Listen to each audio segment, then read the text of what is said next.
షిరిడి వెళ్తున్నారా? అక్కడ ఫుడ్కి ఒక్క రూపాయి కూడా వేస్ట్ చేయనక్కర్లేదు. అది ఎలానో చెప్తాను వినండి. బయట హోటల్స్లో ఒక ప్లేట్ భోజనం 100-150 పైనే. కానీ మన తెలుగు వాళ్ళు చిలకలూరిపేట వాళ్ళు షిరిడీలోనే ఫ్రీగా అన్నదాన సత్రం నడుపుతున్నారు.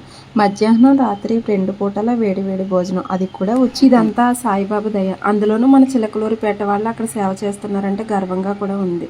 కడుపు నింపడమే కాకుండా మనసు కూడా నింపుతుంది. షిరిడీలో చాలా సత్రాలు ఇబ్బందులతో మూతపడ్డాయి. కానీ ఈ ఒక్క సత్రం మాత్రం ఎన్ని కష్టాలు ఈ అన్నదాన సత్రానికి సంబంధించి అయితే ఇన్వెస్ట్మెంట్ అయితే ఎక్కువ అవుతుంది, రాబడి అయితే ఏమీ ఉండట్లేదు చందాల రూపంలో. అందుకని చెప్పేసి ఈ సత్రం ముందే ఒక టిఫిన్ హోటల్ అయితే పెట్టి దాని మీద రాబడి దీని మీద పెడుతున్నారు. ఎంతమందికి ఉంటుంది చెప్పండి. ఇక్కడైతే ఇంకో స్పెషాలిటీ ఉంది ఏంటంటే మ్యారేజ్ డేస్కి, బర్త్డే డేస్కి అమౌంట్ డొనేట్ చేయాలనుకుంటే డొనేట్ చేసుకోవచ్చు. ఏ డే అనేది మనం చెప్తే ఆ రోజు వీడియో అది తీసి పంపిస్తారు. మేమైతే బాబాయ్ లేరని చెప్పేసి బాబాయ్ పేరు మీద అయితే ఫుడ్ అయితే డొనేట్ చేయాలి అని చెప్పేసి అయితే అనుకున్నాము. అందుకని చెప్పేసి 5600 అబౌవ్ అయితే పే చేసాము. ఈ ఇయర్లో 3 times మనకు నచ్చిన డేలో అయితే వాళ్ళు ఫుడ్ అనేది డొనేట్ చేసి వీడియో అది తీసి మనకి క్లిప్ అయితే ఇవ్వడం జరుగుతుంది. సో ఈ వీడియో చూసి 10 మంది వెళ్ళి తిన్నా, ఒకళ్ళు హెల్ప్ చేసిన సేవా బలం అనేది ఇచ్చినట్టే కదా. సో మా ఫ్యామిలీ మెంబర్స్ వచ్చేసరికి ఎవరికి తోచినంత వాళ్ళు హెల్ప్ అయితే చేశారు.